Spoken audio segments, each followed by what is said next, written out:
Randy, you go into the spring with DJ and a bunch of guys that seem to be pretty talented. What are your thoughts going in?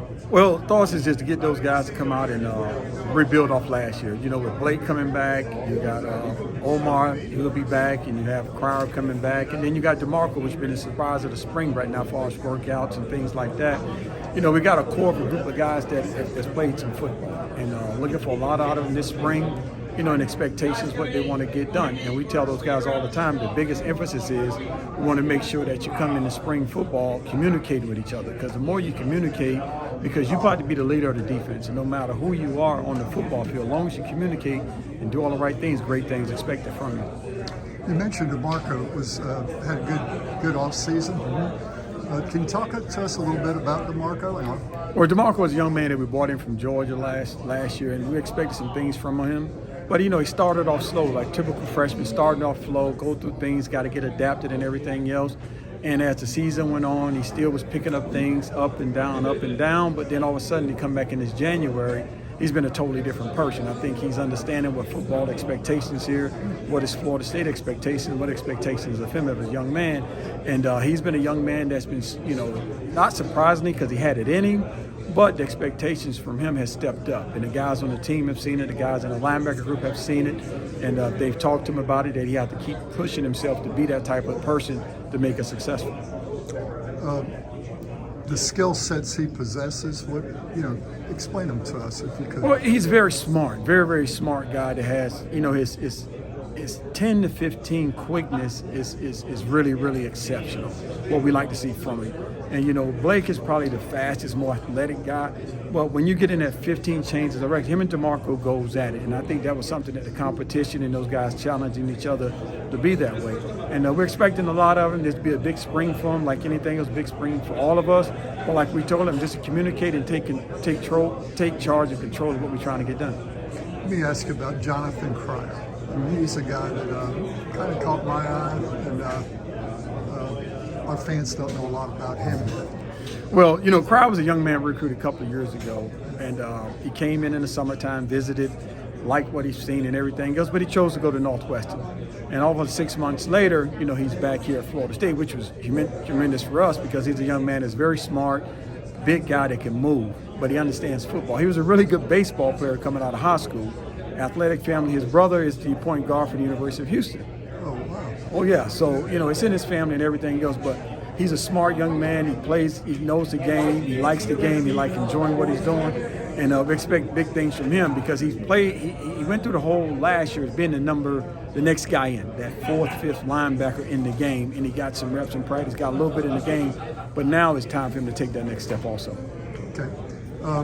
You know, you lost a lot of reps from the graduating guys. I was surprised at how few reps really are coming back. But talk about some of the guys that we should look for this spring. Well, the biggest thing is we got to find that niche like we did last year. You know, guys like the way Tatum and Deloach and Lundy and Omar, they all split up reps, which is a lot of reps from Deloach and Tatum, but now we got to get that next set. Okay, who's going to give us those reps from those two guys leaving? Yeah, everybody expect Lundy to do it. I expect Lundy to do it. Everybody think Omar is his time. He did some last year. Now is the next step. Now in the next pack, is it going to be Cryer? Is it going to be Blake? Is it going to be DeMarco? Is it going to be Murph? You know, that's a guy that we're missing out on. That he did a good offseason too. But now we're looking to see which that next group can run. Would I like to see 2 guys? Yes, but how about if I get 4 guys? We make it 6. You know, cut down the reps so everybody can stay fresh and play fast, because that's the one thing that we try to do is get everybody a part of the football game and find a role for you, find a niche for you, and we're going to continue to do that. And it's my job this offseason to find that niche of who can do what, when, and what expectations of it. So you've seen a little bit about Murph and from prior recruitment. You know something about him. What can you tell us what we should look to see from him? Well, what we're getting is a mature guy. This is 3rd year of football, so he's been in a system at Alabama that was a demanding, and it's my job to see what we can get out of him and push him to take that next step. And he's bought into everything we're doing. He understands what everybody's doing, and they all kind of like molded a little bit because he's more of a mature guy. Then you go from Lundy, then it's Murph, Omar, then it's Young. So, you know, that room now has got a little maturity with the 3, and then those other guys are coming along. They've matured some, but the maturity of Murphy and looking at what he can do this offseason is going to really judge what we can do next year. Physically, is Murphy a fast twitch linebacker or a downhill guy? He's a kind of a mix of guys. You know, he's a guy that can do a lot of different things, but we want him to concentrate on what he can do. And I think the one thing you got to be careful of when you bring somebody in a new system and you try to get him to do a lot, he's not going to be good at anything. Right. So we got to get him honed into one thing like we've done over the years, get somebody honed into what they can do, and then branch out after they learn it. And I think that's the one thing that by Blake and Cryer being here, we may give them a little bit more of a role than what they did last year. Last year was like Cryer, always go to the field, Blake always to the boundary. You don't learn nothing else. Now they've been here for a year. Now it's like, okay, now we got to take that next step. Learn what you can do. Now let's see what else we can put on your plate.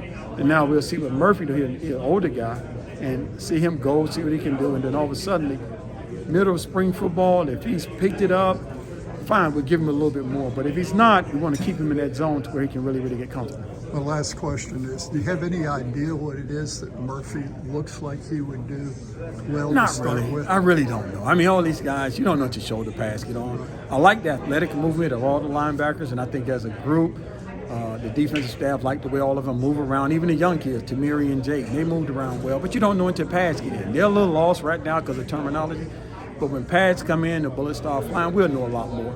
And you'll know that probably about the second week of football. You'll know what you got a little bit more. My next chance to interview you, I'm going to ask you. Well, Coach, you had a great year last year with that group, and congratulations. I'm sure you're looking forward to this one. I definitely am. Thank you. Thank you. All right.